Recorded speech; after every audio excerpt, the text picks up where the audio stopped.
Друзья мои, всем привет! У нас сегодня обработка в карман. Для тех, кто не знает, что это такое, я позже поясню и покажу, что это такое. Значит, обработку в карман можно использовать на горловине, как я вам буду показывать, а также можно, естественно, использовать и на рукавах, и по низу изделия. Такая обработка более практична, она очень эластична. Это ее самое большое, наверное, преимущество. Я на всех летних изделиях даже использую данную обработку, не говоря уже о том, что осенью, зимой и весной она нам тем более пригодится. Я сама еще не раз буду обращаться к своему же видео, поскольку иногда бывает такое, что сама забываешь порядок действий, сама возвращаешься на свой собственный ролик. Она более эластична, смотрится более дорого, законченный вид. Она не суперсложная, просто требует внимания. Я уже не представляю своих даже летних изделиях, допустим, с какой-то обычной резинкой. Уже не представляю, потому что вот этой эластичности обычная резинка, какая бы она ни была, она не даст. Ну и еще, если на летних составах, если мы говорим о летних составах, то она еще обычная резинка, там, неважно, обычная или скрещенная резинка, там, скрещенные лицевые петли, где она какая-то становится после нескольких стир, как бы мы ни применяли какие-то смягчающие ополаскиватели, все равно летние составы, они все после нескольких стирок становятся деревянными. Вот такая пружинистая горловина, она вот как раз-таки всегда остается такой. Данный способ я имею право называть своим собственным, авторским, поскольку я нигде такой обработки не видела. Есть еще обработка в карман, когда используют две спицы. То есть с одной стороны набирают петли, с другой стороны обвивают леску. Вяжется сначала с одной стороны, потом с другой стороны, потом это соединяется. Мне кажется, это еще даже более емко. Кто-то использует тамбурный шов.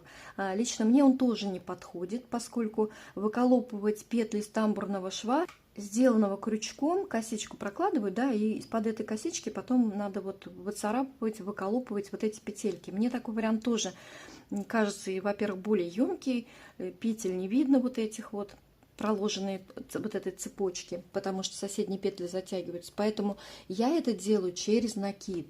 Я буду использовать после ложной кетлевочки, я буду использовать резинку 1 на 1. Вы же можете использовать резинку 2 на 2, там, или какую-то ложную резинку, или там любые другие резинки, потому что их миллион, я все перечислять не буду. Можно использовать просто лицевую гладь, да? Допустим, низ изделия мы обрабатываем, ложную кетлевочку сделали и делаем, допустим, лицевую гладь. И еще один момент. Я вам буду показывать вот на буретном шелке, на красной, это связано регланным погоном. Когда мы с вами, значит, ложную кетлевочку сделаем и отвязываем резинку, я дальше делаю фиксированный подгиб, чтобы прилегание было, и внутреннюю часть вяжу. Вы можете на этом этапе остановиться.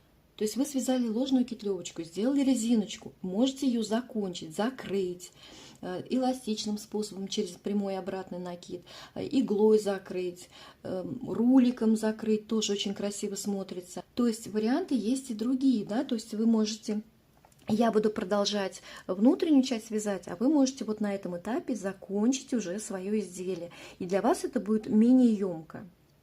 Буду показывать вот на этом красном буретном шелке. Это пряжа ручного окрашивания от Натальи Фадеенко. Канал ее так и называется: Наталья Фадеенко. Вязание как искусство. Наталья красит пряжу, занимается росписью одежды, а также вяжет. Поэтому проходите к ней на канал. Я оставлю ссылки и на Дзен, и на YouTube канал Натальи. На зеленой футболке у меня обработка как была сделана. Я очень люблю набирать на бросовую нить изделия, потом отвязываю до пройм, и потом начинаю обрабатывать, распускаю бросовую нить и обрабатываю горловину. Вот этот ролик у нас на канале есть. Еще почему я очень люблю набирать на бросовую нить изначально, поскольку, смотрите, вдруг, если вы ошиблись, например, и у вас получилась горловина большая, можно за счет высоты, то есть побольше обработать, высоты добавить, и горловина получается менее объемная такая. Кто-то любит, чтобы с плеч спадало. Мне раньше очень нравилось, чтобы прямо аж чуть ли не с плеч спадало. Сейчас мне нравится немножечко, что-то среднее такое, ближе к шее.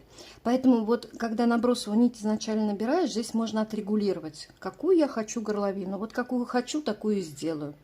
То есть по примерке мы все видим. Итак, напоминаю, что когда у нас округлая горловина, например, при вязании регланом любым, то мы можем набирать на бросовую нить, а потом обрабатывать. Ролик есть. А вот случай, когда я вязала сверху, ну в данном случае у меня погон здесь, у меня были набраны петли только на спинку и на 2 погона. Далее я делала прибавки. Также можно использовать, конечно же, и на обычную круглую горловину при вязании регланом обычным, регланом нулевым, в общем, любым другим.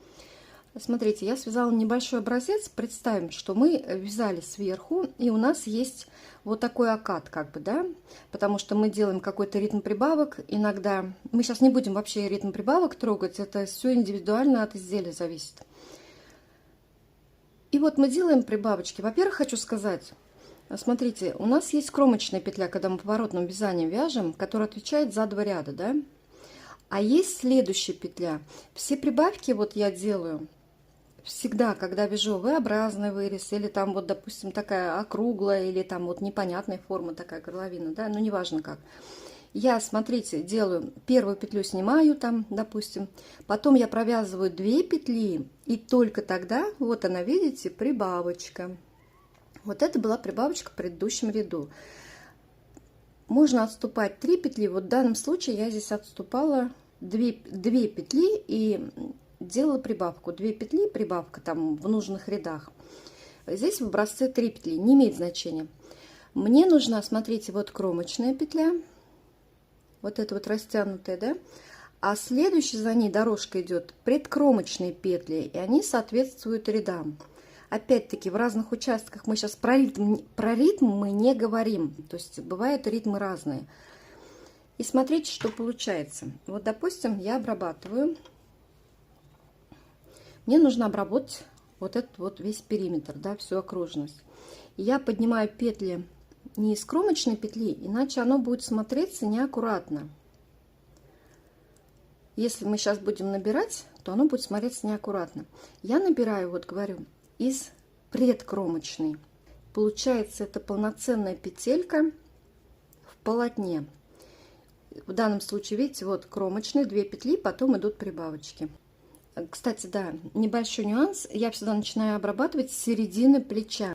Итак, смотрите, понадобится спицы меньшего размера и, возможно, крючок, поскольку удобно будет в некоторых местах, вам понадобится он, да, чтобы удобнее просто цеплять петельку. Итак, вот есть у нас полотно, да, начинаем, допустим, набирать. Итак, смотрите, первую петлю я вытянула на серединке плеча. Далее я делаю накид. То есть вот в данном случае я вязала само полотно спицами трешкой, а обработку, вот этот подъем петель, начала двоечкой, и этой же двоечкой начала вязать вот эту ложную петлевочку. Итак, смотрите, первую петлю я вытягиваю и делаю вот такой обратный накид. Можно делать обыкновенный накид, вот здесь оно не принципиально. Я делаю вот такой, потому что мне к пальцу ниточка идет, к пальцу левой руки, и мне как бы удобнее фиксировать этот накид. И дальше в следующую петлю и обратный накид, в следующую петлю и обратный накид, в следующую обратный накид, и вот таким образом поднимаю по всему периметру или по всей окружности петли. Петлю вытягиваю и накид. Вот таким образом получается, что количество вот этих петель и количество накидов одинаковое. Вот это прям должно быть как отче наш. В конце кругового ряда, поскольку мы петелька у нас, мы начинаем петля, накид, петля, накид, петля, накид, то в конце кругового ряда будет обязательно накид. Вот следите, чтобы количество петель было равным. Да, и еще, конечно же, для резинки 2 на 2 количество петель должно быть кратно 4. При резинке 1 на 1 должно быть кратно 2. Я имею в виду не накиды, а сами петли. Их очень хорошо видно на спице, их можно пересчитать. По всей окружности поднимала петли. Петлю вытягиваю, обратный накид. Петлю вытягиваю, обратный накид. Петлю вытягиваю, обратный накид. Хвостик прижимаем как следует в начале ряда. И теперь начинаем вязать первый ряд. Ставлю счетчик на первый ряд и начинаем вязать. Вот эту которую мы вытягивали петлю, я ее провязываю изнаночной петлей. Накид переснимаю на правую спицу, ниточка перед работой.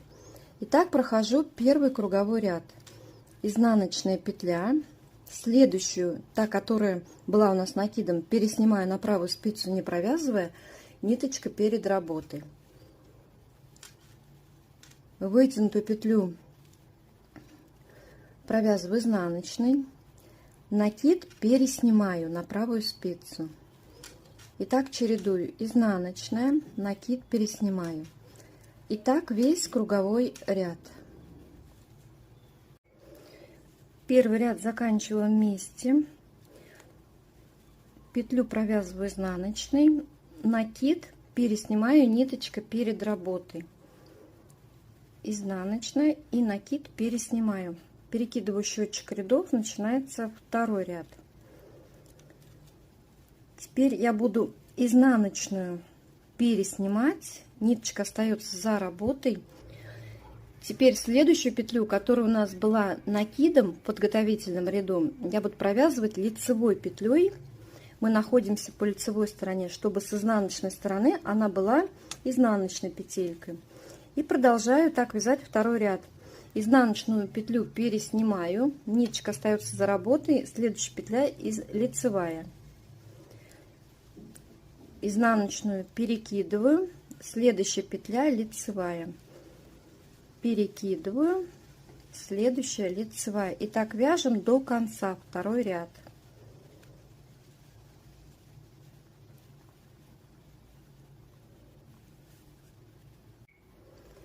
Заканчиваем вместе.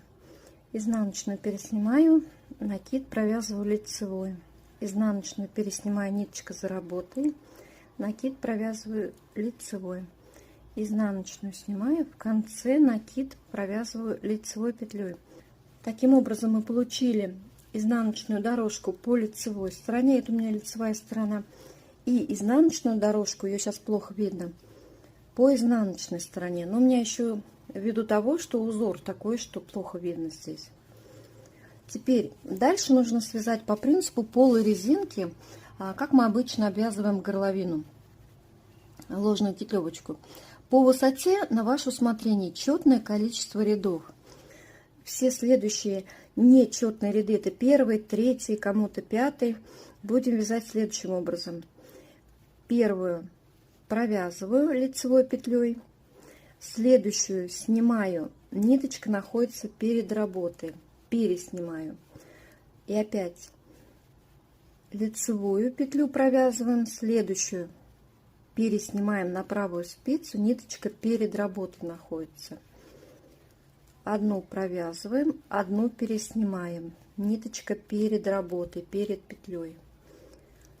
Одну провязываем, одну переснимаем. И продолжаем. Лицевая, переснимаем, лицевая, переснимаем, лицевая, переснимаем до конца кругового ряда.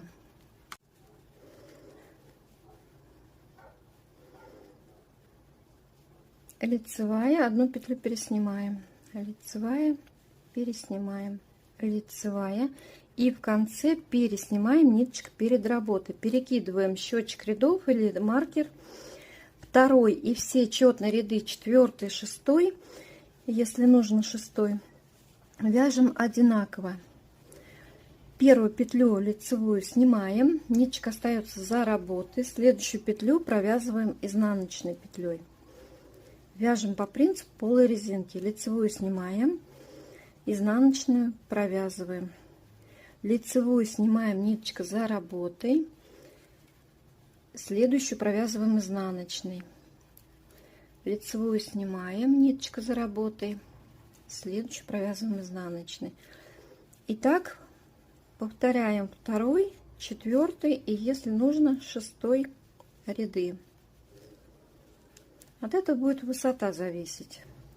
Я довязываю четвертый ряд.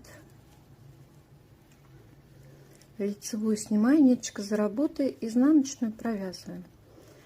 Итак, 4 ряда отвязала. Значит, смотрите, само полотно я вязала спицами номер 3. Вот эту вот ложную петлевку которую делали, я вязала спицами номер 2. Теперь беру почти такие же, как вязала полотно, 2,75. И поскольку у нас количество петель было удвоено, теперь нужно провязать по 2 вместе. И при этом уже можно начинать вязать резинку 1 на 1, либо 2 на 2. Это на ваше усмотрение. Я буду разворачивать лицевую петлю левой стенкой к себе и вместе с изнаночной петлей ее провязывать. Это у меня будет лицевая петля, так, чтобы изнаночная петелька спряталась за лицевую петлю. Следующую 2 петли нужно провязать изнаночной петлей. Вот как есть, подхватываю 2 петельки, провязываю вместе. И так чередуем. Лицевая петля, 2 вместе одной лицевой, и изнаночная петля. Я чередую лицевая и изнаночная, поскольку у меня резинка будет 1 на 1. Если у вас 2 лицевые, 2 изнаночные, значит 2 петельки лицевые, соответственно 2 изнаночные, вяжете до конца кругового ряда. Точно так же петлю разворачиваете, вторую, чтобы провязать ее лицевой. Левой стенкой к себе лицевую петлю и за задней стеночки провязываю. Просто так аккуратнее получится. Следующая изнаночная. Все, таким образом я вышла на резинку. Далее буду вязать резинкой. Закончим ряд вместе. Лицевую разворачиваю. Можно за ней следующую петлю изнаночную тоже разворачивать. Провязываю лицевой, следующих 2 изнаночная петля. Тут и разворачивать не обязательно, это тоже на ваше усмотрение. 2 лицевой одной петлей и 2 изнаночные. Все, следующий у меня второй круговой ряд. Я уже вяжу, здесь как хотите вяжите обычными лицевыми петлями, я буду вязать скрещенной лицевой петлей. То есть провязываю за заднюю стеночку петлю. За заднюю подхватываю и провязываю. Изнаночную любую на ваше усмотрение. И дальше начинаю вязать резинкой. 8 рядов я провязала резинкой. Это будет по сантиметрам. Вместе с ложной петлевкой 3 сантиметра. Достаточно. И теперь следующих 2 ряда я сделать хочу фиксированный подгиб. Мне нравится, когда у горловины фиксированный подгиб. Итак, 8 рядов провязано.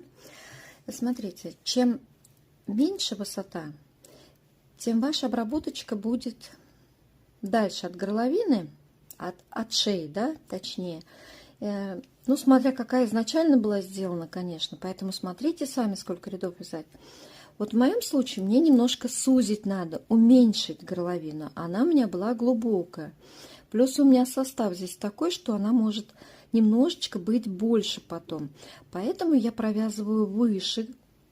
В идеале бы я сделала сантиметрика 2, да, а так я сделала чуть повыше, чтобы ее немножечко ближе к шее сделать.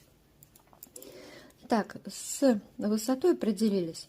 В зимних изделиях я вяжу еще выше. Но это тоже все вот относительно того, какую хотим мы горловину, да, насколько она близка, чтобы была к шее.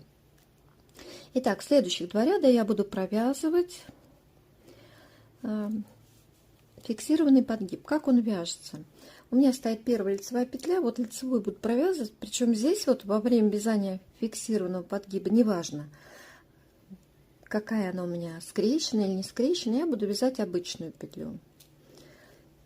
И изнаночную мы переснимаем ниточкой перед работой. Если нет задачи утянуть горловину, это будет серединка горловины, то мы тогда не стараемся вот эту ниточку, которая лежит перед изнаночной петлей, не затягивать. Лицевая, изнаночную переснимаем, ниточка перед работой.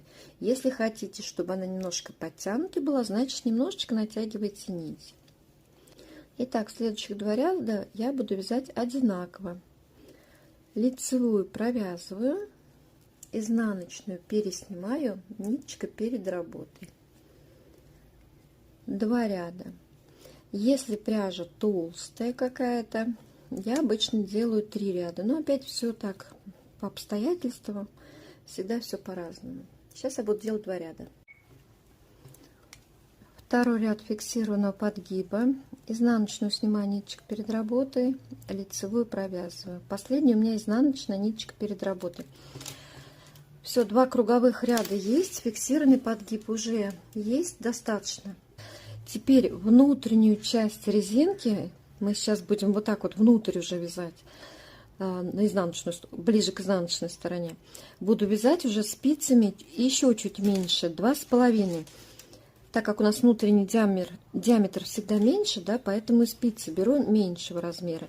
И теперь буду вязать лицевая, изнаночная, лицевая, изнаночная. Вот сейчас первый ряд вяжу обычную лицевую, потом буду вязать скрещенной лицевой петлей. Но здесь все на ваше усмотрение.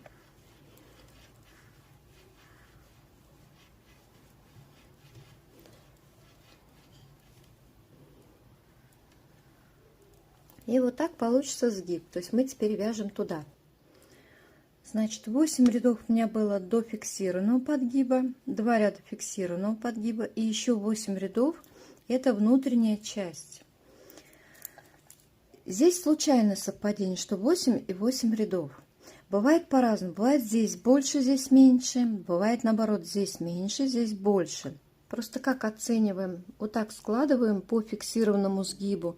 И нам надо, чтобы петли, которые на спице, дотягивались до вот этой изнаночной дорожки. Ее очень хорошо видно. Вам, может быть, красный цвет, он очень бликует в камеру. Вам, может быть, не видно вот эти изнаночные дорожки, но на вашем изделии и вообще, когда оно в руках, оно все отчетливо видно. Теперь разворачиваем работу изнаночной стороной к себе. Все изделие поворачиваем. Ниточку пока оставляем, пусть пока там болтается. Итак, развернули. И теперь нам нужно вот четко видеть вот эту изнаночную дорожку, вот эти вот бугорочки. И если мы от петельки опускаемся вниз, у каждой петельки есть вот такая вот перемычка, вот эта изнаночная дорожка. И вот они нам сейчас понадобятся. Потом следующая у нас петелька изнаночная, под ней тоже вот она перемычка. И вот они друг за дружечком идут, идут, идут. Справа налево сейчас будем цеплять с помощью крючка. Можно с помощью иголки делать. Я не люблю иглой пользоваться. Давайте делать крючочком. Итак, вот она наша первая петля. Мы развернули вязание на изнаночную сторону. Видите, у меня здесь хвостики, изнаночная сторона изделия. Опускаюсь. Мне самое главное найти вот эту первую петельку, а дальше друг за другом.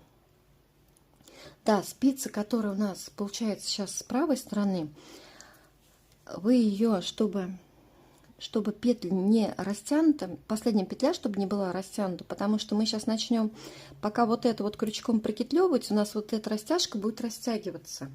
Вот здесь вот между началом кругового ряда и последней петелькой, да. Поэтому я обычно вот эту правую спицу, но у меня леска маленькая, мне не очень удобно, куда-нибудь вот сюда прям в изделие втыкаю вот так вот, чтобы она мне не мешала.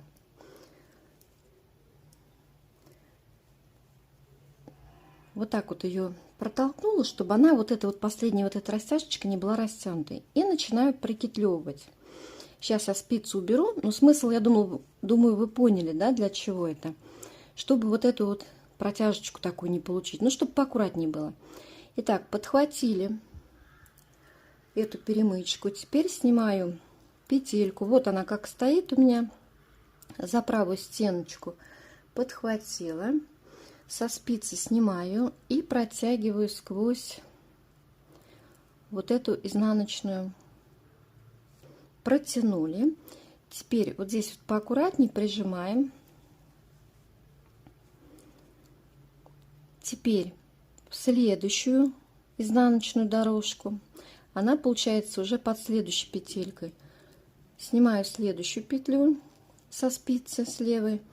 Подхватываю рабочую ниточку, вот на крючок кладу ниточку, протягиваю уже сквозь петлю, можно скинуть с левой спицы петельку и сквозь вот эту перемычку сначала, а потом сквозь ту петельку, которая у нас уже есть на крючке, протянули. У нас сейчас будет здесь косичка такая идти. Вот эту косичку старайтесь не затягивать. Опять под следующую вот эту перемычку изнаночную. Опять снимаем петельку с левой спицы аккуратно. Накидываем на спицу крючок. Протаскиваем сквозь петельку. Теперь сквозь вот эту изнаночную дорожку. И сквозь петлю, которая на крючке. Опять у нас остается одна петелька на крючке. И так вот аккуратно, аккуратно, шаг за шагом, медленно, но уверенно со спицы забираем петельку и протягиваем.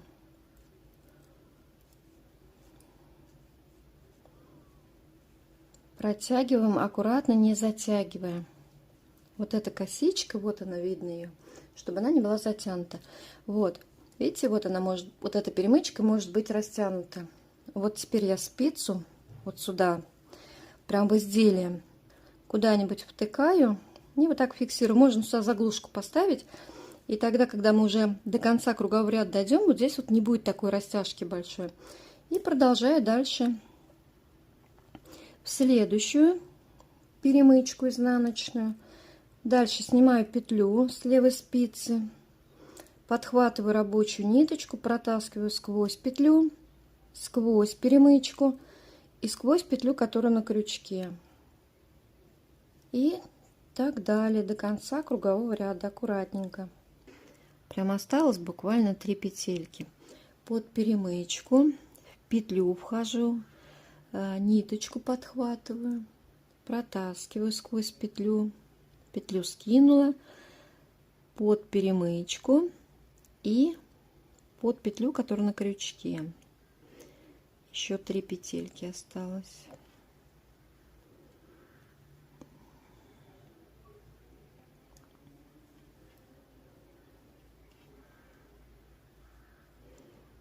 Так, и последняя петелька. Вот она, перемычка. Последнюю петельку беру, подхватываю рабочую нить. Так, все, аккуратно спицу вытягиваю.